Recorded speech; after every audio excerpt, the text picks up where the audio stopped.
a broken flushing mechanism on an average household toilet. Now, naturally, this was a bit of a problem. So my grandfather comes into my room just to tell me of the current crisis. Are we meant to shit in the bucket? I didn't quite understand it, and I was afraid to enter the toilet room after that point. So I Googled public toilet map. It turns out there is actually a public toilet map. I begin my journey at about 1 o'clock in the morning, and in order to get to the main road that would eventually lead to Belconnen from Florey, I have to go down this dark footpath. And before I even get to the fast food strip of the Belconnen area, I was just near the mall. I'm thinking, I know where Lighthouse is. So I will walk towards Lighthouse. I get to the Lighthouse, bone dry. There was no one there.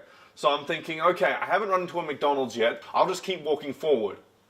This plan changed when I heard this come out of an alleyway. You cunt! You fuck! So, not wanting to be murdered by the Bogan Green Goblin, I turn tail and walk immediately in the other direction, and I eventually kind of just give up, and I see there are still taxis around. So I'm just like, hey, can I go somewhere? And I was praying that I still had enough money in my account to afford a taxi. I didn't know at this point.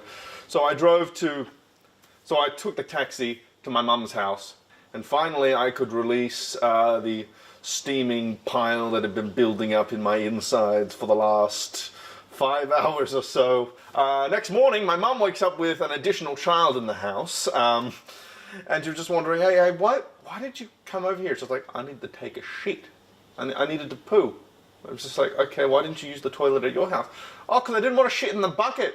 It's just like, he didn't want you to shit in the bucket. He wanted you to fill the bucket up with water and use the water to flush the toilet that way. This would have saved me a lot of time and effort had I known this.